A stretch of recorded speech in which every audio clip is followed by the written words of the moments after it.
오늘 제목 한번 같이 읽어봅시다. 시작. 순종의 기회를 잡아야 합니다. 우리 성도들은 기회를 놓치면 안 된다 라고 말씀을 드리고 있습니다. 왜냐하면 그 기회의 때가 끝이 있다라는 겁니다. 기간이 정해져 있다라는 것이죠. 우리는 잘 모르지만 하나님의 때가 되면 그 기회와 그 기간이 끝날 것이 온다라는 겁니다. 그래서 우리는 기회가 있을 때 반드시 붙들어야 돼요. 그래서 시간을 아껴야 되고, 시간에 우리가 무엇을 얹어서 시간을 보내느냐에 따라서 우리에게 다가오는 내일의 모습이 달라진다는 것을 얘기하는 겁니다. 그래서 우리는 구원의 기회, 또한 하나님께서 우리를 불러주시는 감사의 기회, 또 하나님 앞에 회개할 수 있는 그런 기회를 우리가 놓쳐서는 절대로 안 된다 말씀드렸습니다. 자, 오늘은요, 순종의 기회를 잡아야 한다라는 겁니다. 왜 순종의 기회를 잡아야 되는가 하면 바로 이 순종이라고 하는 곳에 하나님의 비밀한 것을 숨겨놓고 있기 때문에 그렇습니다. 오늘 본문에 보면 하나님께서 우리에게 명령과 규례를 주시는 이유가 어디에 있는지 기록하고 있는데, 오늘 말씀에 13절 말씀에 보면 기록되어져 있습니다. 13절 말씀에 여러분들 같이 읽어볼까요? 시작. 내가 오늘 네 행복을 위하여 네게 명하는 여호와의 명령과 규례를 지킬 것이 아니냐. 할렐루야. 아멘. 그래서 우리 하나님은 우리의 행복이 어디에 있느냐를 너무나도 잘 아시는 겁니다. 사람들은 행복을 찾아서 그 행복을 위하여 살아간다 얘기를 하지만 정작 행복이라고 하는 것이 우리에게는 잘 잡히지 않더라는 거죠. 그래서 이제는 행복할 때쯤 되었다 싶어서 돌아보면 가정이 깨어진 곳도 많고, 건강을 잃어버린 경우도 많고, 시간을 다 놓쳐버려서 그 행복을 누릴 수 있는 기회조차도 없는 경우들이 많더라는 겁니다. 그와 같이 행복이라고 하는 것이 나 자신을 믿고 나의 노력과 나의 수고를 하며 이룰 수 있는 자리인 줄 아는데 사실은 그렇지 않다는 겁니다. 인간을 만드신 하나님이 인간의 행복이 어디 있느냐는 너무나도 잘 아셨기 때문에 오늘 본문 다시 한번 볼까요? 행복을 위하여 라고 기록하고 있죠. 오늘 네 행복을 위하여, 진짜 너의 행복을 위하여 하나님께서 무엇을 주셨는가 하면 명령과 규례를 주셨다 라고 말씀하고 있는 겁니다. 그래서 우리는 이 행복이라고 하는 부분들을 얻기 위하여 우리 하나님의 말씀, 하나님의 명령 순종하여 가기를 하나님은 원하고 있고, 우리도 그와 같이 순종하게 되기를 주의 이름으로 축원합니다. 아멘. 그렇다면 과연 성경에는, 아니 순종에는 어떤 것이 품어져 있기 때문에 인간들이 행복하게 될까? 인간들이 행복한 것을 위해 하나님이 숨겨놓은 비밀이 어디에 있느냐라는 것을 우리 함께 보면서 우리가 순종의 기회를 꼭 놓치지 않기를 원합니다. 자, 첫 번째는요, 순종하는 사람은 문제를 해결할 수 있기 때문에 행복하게 된대요. 자, 첫 번째 읽어봅시다. 시작. 순종하는 사람은 문제를 해결할 수 있기 때문에 행복하게 됩니다. 아멘. 문제 없는 사람은 아무도 없지요. 딱 한 곳이 있답니다. 공동묘지. 거기 가면 문제 없답니다. 그러니까 인간 사는 문제 없는 자리가 없대요. 어린아이도 문제가 있대요. 갓난아이도 피곤해가 코피가 터진다는 거 아니겠습니까? 요즘은 백수가 제일 바쁘다 그러잖아요. 그죠? 그래서 문제 없는 사람은 없고 바쁘지 않은 사람이 없대요. 마찬가지로 먹고 사는 것, 질병, 미래, 인간관계 이런 문제를 다 끌어안고 사는 게 우리 인간이라는 겁니다. 그런데 성경 말씀은요, 순종할 때 이 문제가 하나하나 해결의 실마리를 풀어나갈 수 있게 된다는 것을 얘기하고 있습니다. 3년 6개월 동안 나라에 비가 오지 않았어요. 얼마나 가물었겠습니까? 그러니까 땅에는요, 소출이 하나도 없어요. 국가에 모아두었던 곡식도요, 다 떨어져 버린 거예요. 이제 완전히 망하게 되었대요. 그런데 그렇게 3년 6개월 동안 비가 오지 않는 가정에, 나라에 한 가정, 유일하게 한 가정이 있는데, 이 가정은요, 그렇게도 풍족하게 살 수 있는 기회가 주어졌다는 것 아니겠습니까? 이 사람의 이름이 누군가 하면 사르밧이라고 하는 동네에 사는 과부였습니다. 사르밧에 사는 이 과부는요, 이제 자기 아들과 함께 마지막으로 이거 먹고 죽을 것이다 하고 작정해 놓은 그릇에 담겨진 조금 밀가루가 있었대. 그런데 그날 누가 찾아왔는가 하면 엘리야가 찾아왔다는 거 아니겠습니까? 엘리야가 와가지고, 야, 배고픈데 너 갖고 있는 거 가지고 빵 좀 해라, 밥 좀 해왔나, 이렇게 얘기를 했대요. 여러분, 그 가정의 엄마는요, 선생님 정말 당신이 선지자라는 줄 압니다. 우리 형편 제대로 알잖아요. 우리 이제 먹고 죽으려고 하는데 당신이 그거 달랐고요. 할 수 없죠. 그럼 제가 이거 떡을 드리고 저는 굶어 죽겠습니다. 이런 작정으로 합니다. 율법기상 7장 말씀입니다. 11절까지 시작. 그러세요. 물을 조금 가져다가 내가 마시게 하라. 그가 가지러 갈 때에 엘리야가 그를 불러 이르되 청하건대 네 손에 떡 한 조각을 내게로 가져오라. 여러분의 심정이라면 어떻게 있겠습니까? 정말 대십니다. 이러지 않았겠습니까? 그렇죠? 그런데 가문 속에 가장 심각한 문제, 먹고 사는 문제가 걸려있는 이 가정에 이 여인은 마지막 남은 양식을 가지고 먹고 죽으려고 했던 그 양식을 이 엘리야의 말에 순종해 냅니다. 이게 기적이 아니라고 말할 수 없는 부분이죠. 순종하면서 이야기를 합니다. 같이 읽어봅시다. 시작. 그가 가서 엘리야의 말대로 하였더니 여호와께서 엘리야를 통하여 하신 말씀같이 통에 가루가 떨어지지 아니하고 병에 기름이 없어지지 아니하니라. 아멘. 순종이라고 하는 것이 그 가정에 있었던 가장 큰 문제를 해결해내더라는 겁니다. 참 믿겨지지 않는 일이죠. 문제가 해결되기를 원합니까? 순종할 수 있게 되길 주의 이름으로 축원합니다. 문제는 반드시 해결할 수 있는 풀이가 있으니까 문제가 오는 것 아니겠습니까? 해결되지 않는 것을 문제라고 이야기하지 않죠. 그걸 우리는 뭐라고 얘기합니까? 미스테리라고 얘기합니다. 미스테리는 무엇으로 해결됩니까? 미러클, 기적으로 해결되잖아요. 그래서 미스테리와 미러클은 같은 부분에 놓여 있다고 얘기를 합니다.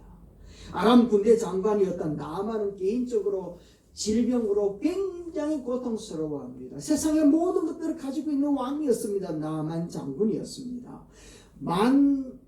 만인 지상, 1인 지하에 있었던 사람이었습니다. 그런데 몸은요, 문둥병으로 병들어 있었습니다. 누구에게도 얘기하지 못한 문둥병이었습니다. 그가 엘리사를 찾아왔습니다. 엘리사가 하는 말이 요단강에 가서 7번 씻으래요. 그 당시 요단강 정말 손바닥마다도 못한 그런 요단강이었습니다. 그러니까 이 나아만 장군이 우리 동네에 있는 그 메소포타미아 강은 이 요단강보다 100배는 더 크다. 그곳에 가서 씻어라 그러면 내가 이해는 되겠는데 너 동네 또랑물에다가 씻으란 말이야. 이런 화가 나지 않았겠습니까? 그래서 집에 가려고 하다가 어린아이의 말을 듣고서 그 말을 순종해냅니다. 보십시다. 시작.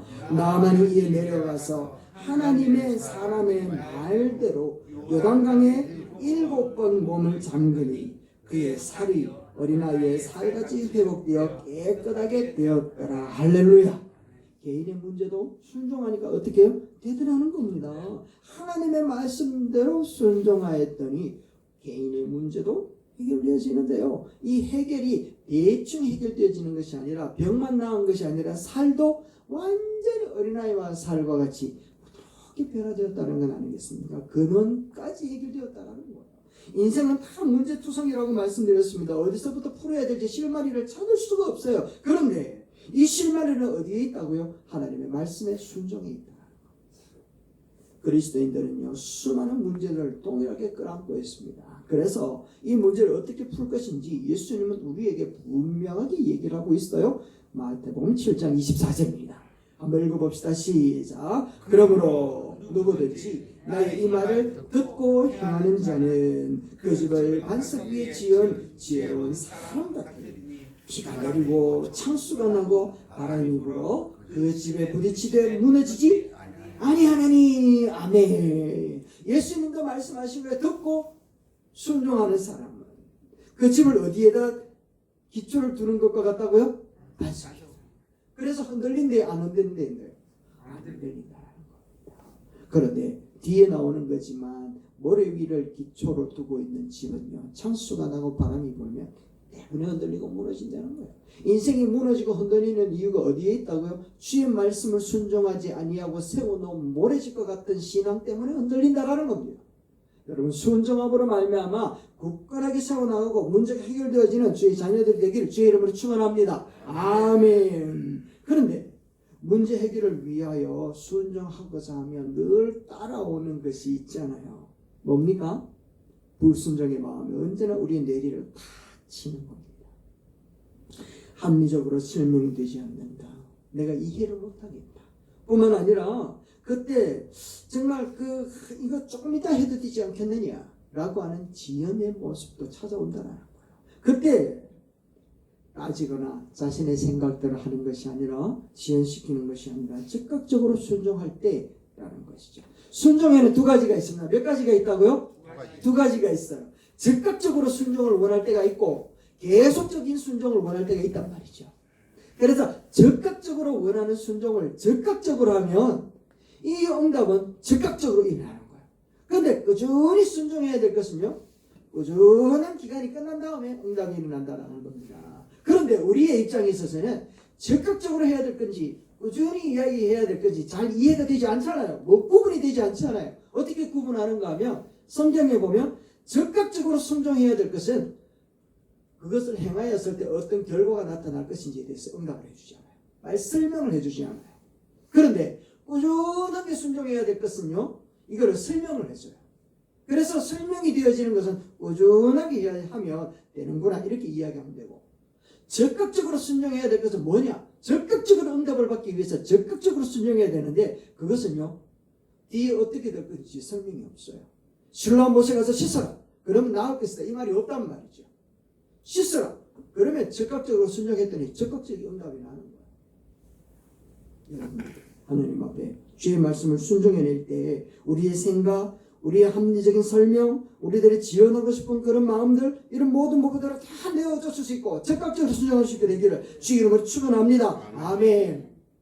베드로와 제자들이요, 그날 밤에 밤새도록 수고해가지고 고기를 잡았는데 한 마리도 잡지 못했습니다. 그런데 예수님께서 그날 새벽에 와가지고 하는 말이, 야, 배를 띄워라. 그리고 그물을 던져라 얘기합니다. 답이 없어요. 뒤에 어떻게 될 것인지 답이 없다니까요. 제자들은 간밤에 밤새도록 고생을 했단 말이죠. 한 마리도 못 잡았단 말이죠. 이제 그물을 씻고 다음날 그날 저녁에 또 그물을 던져야 되니까 지금 씻어 놓지 않으면 안 된단 말이에요.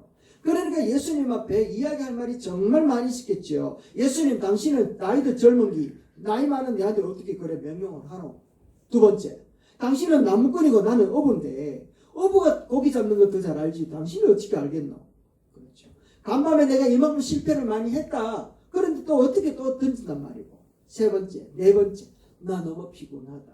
얼마나 변명할 거리가 많았겠습니까? 변명할 것은 몇 가지가 되는 줄 압니까? 수만 가지가 된다라는 거예요. 그런데 수만 가지 변명거리를 다 내려놓고 베드로와 이 제자들은 뭐라고 이야기를 하는가 하면 이렇게 이야기를 합니다. 누가복음 5장 5절입니다. 시작. 시몬이 대답하여 이르되 선생님, 우리들이 밤이 새도록 수고하였으되 잡은 것이 없지만은 말씀에 의지하여 내가 그물을 내리리이다 하고. 무엇을 의지했다고요? 말씀을 의지하고. 수만 가지 변명하고 수만 가지 안 될 이유를 다 내어놓을 수 있지만 오직 한 가지 붙들었는데 그게 뭐라고요? 주의 말씀 의지하여 내가 그 수만 가지 원인과 그 변명거리를 딛고서 순종하겠습니다 라고 작정했을 때, 그리고 그것을 실행했을 때 베드로는요 깜짝 놀라는 것을 경험하게 되어집니다. 역사 이래로 자기들이 그런 모든 시간들을 통하여 잡았던 고기들보다 더 많은 고기를 잡았는 놀라운 역사도 일어났다는 것이요. 순종이라는 것이 결단코 쉽지 않습니다. 왜냐하면 변명거리들이 너무 많이 있기 때문에 그래요. 그러나 그 변명거리를 붙잡는 순간 우리에게는 어떤 기적도 나타나지 않습니다. 어떤 일도 주님은 하지 않는다는 말이죠. 생각도 많고 할 말도 많고 의견도 많지만 묵묵하게 주의 말씀을 의지하여 순종하시게 되길 주의 이름으로 축원합니다. 아멘. 하나님은 우리의 문제를 해결할 수 있는 능력이 충분히 있단 말이죠. 주께는요 우리의 생각이나 우리의 의견이 필요하지 않습니다. 우리 주님은요 우리의 의견과 우리의 생각이 아니라 순종을 필요로 하고 있다는 것 놓치지 않기를 주의 이름으로 축원합니다. 한번 따라합시다. 주님은 우리의 생각을 필요하지 않습니다. 주님은 우리의 순종을 필요로 합니다. 아멘. 자, 두 번째, 순종하는 사람은 왜 행복해지는가 하면 같이 읽어봅시다. 시작. 순종하는 사람은 위대한 인물이 되기 때문에 행복하게 됩니다. 아멘, 아멘, 아멘.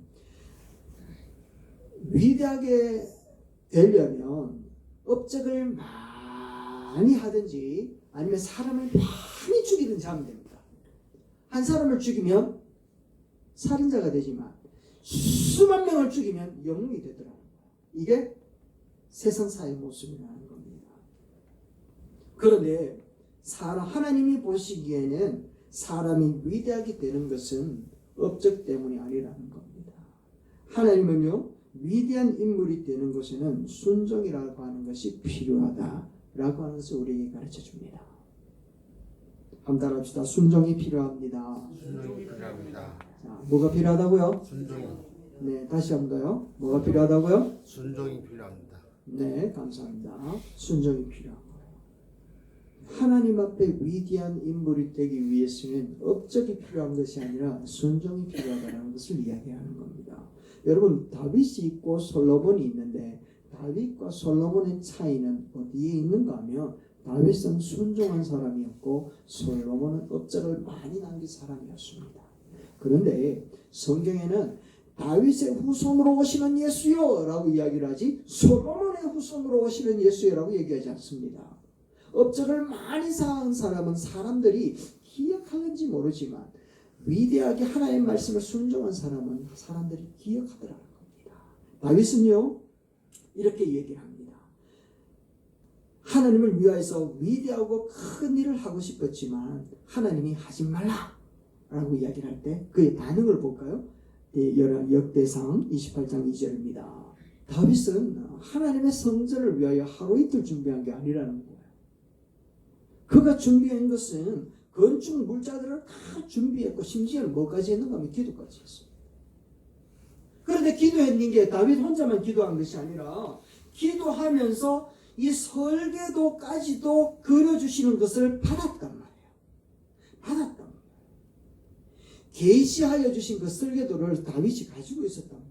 그래서 이제 하나님 내가 성전을 짓겠습니다. 성전 지을 준비가 다 했습니다. 라고 이야기를 했는데 바로 그때 하나님께서 뭐라고 이야기하는가 하면 됐다. 라고 얘기하는 겁니다.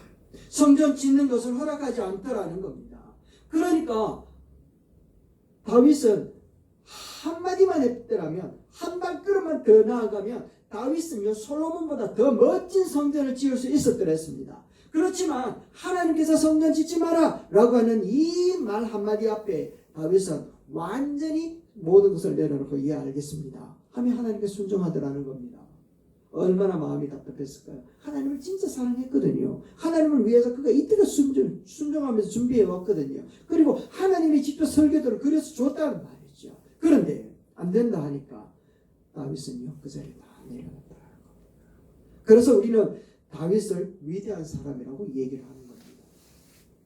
성경에 보면 엄청난 일을 한 사람이 있는데 여로보암 2세가 있습니다. 누구라고요? 여로보암 2세. 누군지도 잘 모르죠. 여로보암 2세는요 이스라엘 땅에서 땅 따먹기 최고의 왕이었습니다. 어마어마한 땅을 가지고 있었고 왕궁은 상아로 만들었대요. 상아로. 대리석보다 더 좋은 걸로 만들었대요. 그리고 41년 동안 나라를 통치했다라는 태평성대를 이루었단 말이죠. 그런데 여러분이나 저나 여로보암 2세에 대해서는 기억하는 사람이 아무도 없더라는 겁니다. 왜냐하면 여로보암 2세를 놓고서 하나님의 말씀에 순종했더라 라고 하는 말을 기록해 놓고 있지 않아요. 뿐만 아니라 우시아라고 하는 사람도 있는데 이 사람도 엄청난 업적을 많이 마련했단 말이죠. 어마어마한 군사력을 가지고 바벨론 이 블레셋 사람까지도 전쟁에서 이겼던 사람이었는데 우시아라고 하는 이 왕을 기억하는 사람이 잘 없단 말이에요. 왜냐하면 위대한 업적은 많이 남겼을는지 모르지만 하나님의 말씀을 순종한 것을 기록해 보고 있지 않기 때문일 거예요. 하나님의 말씀을 순종하지 않은 사람이 많은 업적을 남겼다 하더라도 하나님은 그 사람을 기억하지 않더라는 겁니다. 이스라엘에는 수많은 바리새인과 종교 지도자들이 있어요. 수도 없이 예배를 드렸고 수도 없이 찬양을 하고 수도 없이 영광을 돌렸지만 그 많은 사람들 중에 하나님은 한 사람도 기록을 해놓고 있지 않더라는 겁니다. 하나님은 얼마나 많은 일을 했느냐 이게 중요한 것이 아니라 어떻게 순종했느냐 이걸 보고 계신다.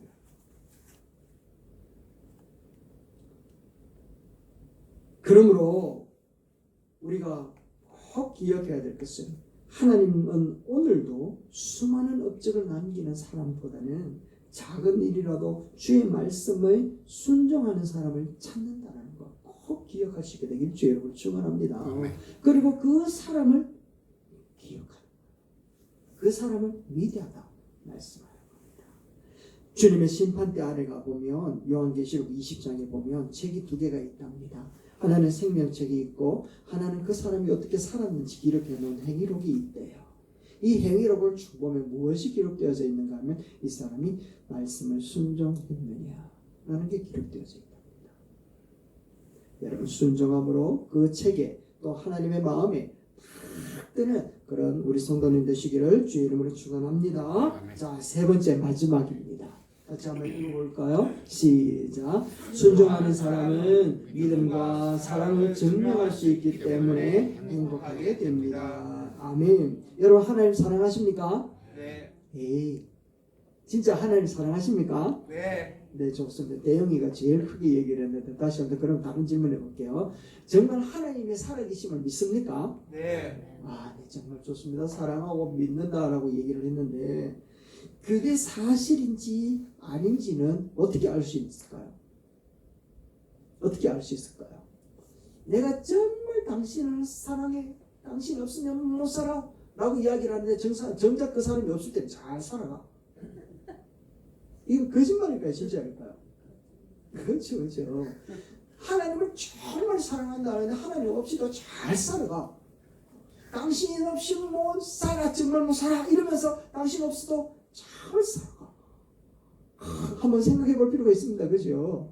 하나님을 정말 사랑한다고 이야기를 하고 하나님을 정말 믿겠다고 이야기를 했던 한 사람이 있습니다. 이 사람이 누군가 하면 창세기 12장 1절에 나오는 아브라함입니다. 아브라함이 이렇게 얘기합니다. 읽어볼까요? 시작. 여호와께서 아브라함에게 이르시되 너는 너의 고향과 친척과 아비의 집을 떠나 내가 네게 보여줄 땅으로 가라. 얼토당토 않는 얘기를 하는 겁니다. 잘 살고 잘 먹고 있었습니다. 75살 때까지 잘 먹고 잘 살았어요. 친척, 고향, 직업 다 갖고 있었어요. 그런데 느닷없이 너 고향 친척 떠나 라고 얘기를 합니다. 여러분이라면 어떻게 하겠습니까? 안정적인 가정, 안정적인 직장을 내려놓고 떠날 수 있을까? 여러분 감히 떠날 수 있다 라고 이야기하기에는 결코 쉽지 않을 겁니다. 그런데 아브라함이 이렇게 반응을 합니다. 12장 4절 읽어봅시다. 시작. 이에 아브라함이 여호와의 말씀을 따라 갔고 롯도 그와 함께 갔으며 아브라함이 하란을 떠날 때에 75세였더라. 아멘. 아, 얼마나 참 무식한 발걸음인지 잘 모르겠습니다. 뒤에 남은 사람들은 얼마나 아브라함을 향해 너 정말 무식하다. 꼭 그렇게 믿어야 되나? 꼭 그렇게 해야 되나? 얼마나 많은 비아냥거리는 소리가 있었겠습니까? 그 사람의 발걸음을 히브리서 말씀은 이렇게 고백합니다. 시작. 믿음으로 아브라함은 부르심을 받았을 때에 순종하여 장래의 유럽으로 받을 땅에 나아갈새 갈 바를 알지 못하고 나아갔으며. 할렐루야. 아멘. 갈 바를 알지 못하고 갔다라는 것은 무작정 갔다라는 겁니다. 주의 말씀 의지하여 믿음으로 그물을 던진 베드로의 제자들처럼 아브라함도 믿음으로 갈 바를 알지 못하여 갔다는 것은 무작정 그의 인생을 그물을 던졌다라는 겁니다. 그래서 아브라함은 이 사람의 이 결단과 이 순종의 모습을 보고 하나님은 그를 의롭다라고 얘기해 주는 거예요. 여러분 다시 한번 묻습니다. 하나님을 믿습니까? 네. 아멘. 여러분 하나님을 사랑하십니까? 아멘. 그렇다면 요한복음 14장 15절 말씀을 우리는 담대하게 외칠 수 있어야 되는 거예요. 큰 사람을 봅니다. 시작. 너희가 나를 사랑하면 나의 계명을 지키리라. 할렐루야. 보세요. 주님을 사랑한다면 순종할 수 있다 얘기를 하잖아요. 말로만 하는 것은 누구나 할 수 있다는 거예요. 누구나. 그러나 말이 아니라 행동이라고 하는 순종이 결국에는 진짜 사랑한다 라고 하는 것을 증명해낸다 라는 것을 얘기하는 거죠. 사무엘상 15장에 가보면 왕이 하나 등장합니다. 누군가 하면 사울이라고 하는 왕이 등장합니다. 사무엘로부터 왕이 되었고요. 민족들로부터 왕으로 추대를 받았습니다. 그래서 그는요 갑자기 왕이 되었는데 전쟁에 나갈 때마다 승리를 하는 겁니다. 승리를요. 그러니까 자기가 왕된 것이 하나님의 은혜라는 것, 그리고 자기의 능력이 있다라는 것을 증명되어지니까 너무너무 기뻤겠죠. 그리고 하나님을 향하여 감사한다는 것도 사무엘을 통하여 예배와 제사를 드렸단 말이죠. 그런데 사무엘상서 15장 3절 말씀에 이 전쟁이 벌어졌을 때 이렇게 이야기를 하는 겁니다. 같이 한번 읽어봅시다. 시작. 지금 가서 아말렉을 쳐서 그들의 모든 소유를 남기지 말고 진멸하되 남녀와 소아와 젖먹는 아이와 우양과 낙타와 나귀를 죽이라 하셨나이다. 아니, 이렇게 전쟁터에 들어가서 그 전리품을 다 불태워 없애버려라 얘기를 했단 말이죠. 하나님이 그렇게 얘기를 했단 말이죠. 그런데 정작 전쟁에는 승리했습니다 하는 말씀을 통하여 전쟁에는 승리했어요. 그런데 눈앞에 뭐가 보이는 겁니까? 황금 덩어리들이 보이는 겁니다. 너무나도 아름다운 전리품들이 보이는 겁니다. 황금과 소와 양들이 다 보이는 겁니다. 우와, 황금에 눈이 어두워져 가지고 마치 하와가 그랬던 것처럼 보암직하고 먹음직하고 탐스럽기까지 하여 In my forget, 무엇을 잊어버리고요? 하나님의 말씀을 잊어버리고, 그리하여 그는요 주의 계명을 어겨버리고요, 주의 말씀을 어겨버리고요, 주님을 향하여 고백했던 그 사랑의 고백도 발로 차버리는 거예요. 이것은 결국 하나님의 말씀을 순종한 것이 아니라 자기의 감정과 자기의 생각과 자기의 마음을 따라서 행하였으니, 하나님이 이렇게 하는 사울을 보고 뭐라고 이야기를 하는가 하면 불순종, 불신앙이다 라고 얘기를 하는 거예요. 믿지 않았다 라고 얘기를 하고 있다라는 겁니다. 하나님을 향한 믿음과 사랑이 진짜인지 아닌지 그것을 어떻게 알 수 있느냐? 삶의 순간순간에 하나님의 말씀을 기억하여 그렇게 순종하느냐 안 하느냐, 이거 보면 한다. 하나님은 그래서 우리의 말에 속는다 안 속는다? 안 속는다. 우리의 말에 안 속고 어디를 보시는가 하면 행동으로 말하는 것을 보신다. 한번 따라서 하나님은 말에 속지 않는다. 말에 속지 않는다. 행함을 보시는 거야. 그래서 고린도후서 2장 9절 말씀이 이렇게 기록하는 겁니다. 한번 봅시다. 시작. 너희가 범사에 순종하는지 그 증거를 알고자 하여 내가 이것을 너에게 씁니다. 순종하는지 안 하는지 보려고 내가 이걸 씁니다. 무섭죠? 하나님이 우리에게 알고 싶은 것이 있습니다. 얼마나 능력이 있느냐, 얼마나 가지고 있느냐, 얼마나 큰 업적을 남겼느냐, 성취했느냐, 이거 알고 싶은 것이 아니라 하나님이 알고 싶은 것은 네가 얼마나 순종했느냐, 이걸 보고 싶다라는 거야.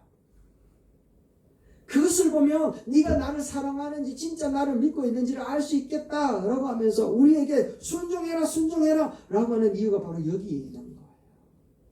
선악과를 까먹지 마라 라고 하는 이유는 네가 그만큼 날 사랑하고 있구나 라고 하는 것을 알고 싶으셨던 거예요. 그래서 기도가 기적을 만드는 것이 아니라 순종이 기적을 만든다라는 겁니다. 하나님 앞에 예배하는 것이 하나님께 영광을 돌리는 것이 아니라 내가 얼마나 순종했느냐를 보고서 하나님의 영광을 받으신다라고 얘기를 하는 것이죠. 그래서 오죽했으면 사무엘이 사울에게 이런 말을 남겼을까요? 제사보다 뭐가 낫다? 순종이 낫다. 순종이 제사보다 낫다. 여러분, 순종이 제사보다 나은 거예요. 그래서 우리가 처음에 신명기 말씀에 하나님께서 백성들에게 주신 것이 무엇인가 하면 너희들을 행복하게 하려고, 내가 너희들을 행복하게 만들려고 계명과 율례를 만들었고 그것을 지키는가 보려고 한다. 그것을 지키는 자에게는 하나님께서 행복이라고 하는 것을 우리에게 선물로 주신다는 거예요. 그래서 오늘 우리 성도들이 왜 순종해야 되느냐? 하나님으로부터 부여하여 주시는 그 모든 것들을 누리며 내가 주님을 향하여 고백했던 그 신앙의 고백이 진실하였음을 드러낼 수 있는 증거가 바로 순종이기 때문에 그렇습니다. 말씀을 맺습니다. 여러분, 하나님이 우리에게 여러 가지 기회를 주시는데 이 순종의 기회를 우리는 놓치지 말아야 되는 겁니다. 순종함으로 말미암아 우리는요 정말 하나님 앞에 위대한 인물로서 거듭날 수 있는 놀라운 기회를 얻을 수 있다는 겁니다. 우리가 순종함으로 말미암아 우리의 믿음과 사랑을 하나님 앞에 증명해낼 수 있다라는 겁니다. 여러분, 하나님 앞에 우리의 문제를 정말 순종함으로 말미암아 해결하고 주님 앞에 우리의 믿음과 신앙을 고백하며 우리의 삶을 통하여 하나님이 기뻐 춤추시는 놀라운 역사를 나타내는 저와 여러분 되시기를 주의 이름으로 축원합니다.